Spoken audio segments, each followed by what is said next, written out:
भानु प्रतापपुर की खबर, paper leak के खिलाफ भानु प्रतापपुर में छात्रों का हल्ला बोल देखने को मिला। भानु प्रतापपुर देश में लगातार हो रहे पेपर लीक मामलों और राजधानी दिल्ली में प्रख्यात सामाजिक कार्यकर्ता सोनम वांगचुक द्वारा किए जा रहे अनशन के समर्थन में सोमवार को भानु प्रतापपुर के युवाओं और छात्र छात्राओं ने जोरदार मोर्चा खोल दिया। दिल्ली के जंतर मंतर से संसद भवन तक निकाले जा रहे सांसद मार्च की चर्चा की गूंज अब बस्तर के इस अंचल में भी साफ तौर पर सुनाई दे रही है। भानु प्रतापपुर क्षेत्र के सैकड़ों छात्र छात्राओं ने स्थानीय भानु प्रतापपुर कॉलेज से एक विशाल आक्रोश रैली निकाली, जो नगर के विभिन्न मार्गों से होती हुई मुख्य चौराहे पर पहुंची, जहां पर विशाल प्रदर्शन सभा का आयोजन हुआ। प्रदर्शनकारी छात्र छात्राओं में देश की शिक्षा व्यवस्था और बार बार हो रहे पेपर लीक को लेकर भारी आक्रोश देखने को मिला है। युवाओं का भविष्य अंधकार में है और जायज हक में झुकना ही होगा। छात्रों ने अंत में चेतावनी दी है कि यदि सरकार ने नीट और नेट जैसी परीक्षाओं में हुई धांधली पर तुरंत सख्त कदम नहीं उठाए तो शिक्षा मंत्री का इस्तीफा नहीं हुआ तो आने वाले दिनों में आंदोलन को देशव्यापी किया जाएगा।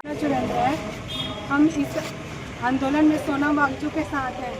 हमें अपनी मेहनत का सम्मान चाहिए, हमें निष्पक्ष परीक्षा का अधिकार चाहिए और अगर हमें भले ही हमारी जो जीत है वो लेट से होगी, लेकिन अगर सच और न्याय के साथ हैं हम तो हमारी जीत जरूर होगी। जैसे कि देश में चल रही पेपर लीक आज कहीं ना कहीं हम छात्रों के लिए गंभीर समस्या है। हम जोड़ तोड़ लगन करके हम कहीं ना कहीं पेपर दिला रहे हैं, लेकिन पेपर लीक एक ऐसी समस्या बन गई है जो हमको सुसाइड करने के लिए भी मजबूर कर रही है।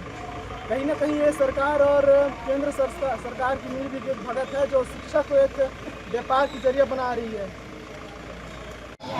आज मैं किसी भी पार्टी का समर्थन नहीं कर रही हूँ। मेरा सवाल है सरकार से, पेपर लीक मुद्दे से जो 20 बच्चों की जान गई है उसका जवाबदारी कौन देगा?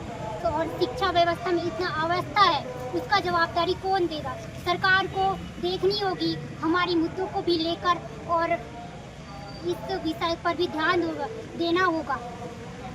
भारत माता की जय। शिक्षा मंत्रालय को बताते हैं आज के युवा कल के भविष्य। अगर आज के युवाओं के साथ अगर ऐसा अन्याय, देश की उच्च सर्वोच्च शिक्षा स्तर है जो नीट की पेपर एक नहीं दो नहीं तीन बार पूरे देश में ऐसा अगर भ्रष्टाचार या ऐसा गबन होती है तो धर्मेंद्र प्रधान या शासन प्रशासन मिली भगत है।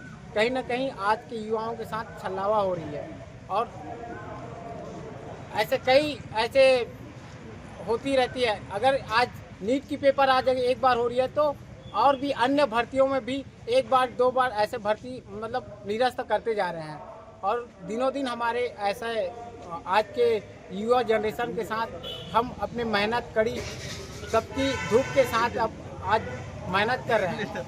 कहीं ना कहीं ये नीट की पेपर में और अन्य पेपर में भ्रष्टाचार हुई।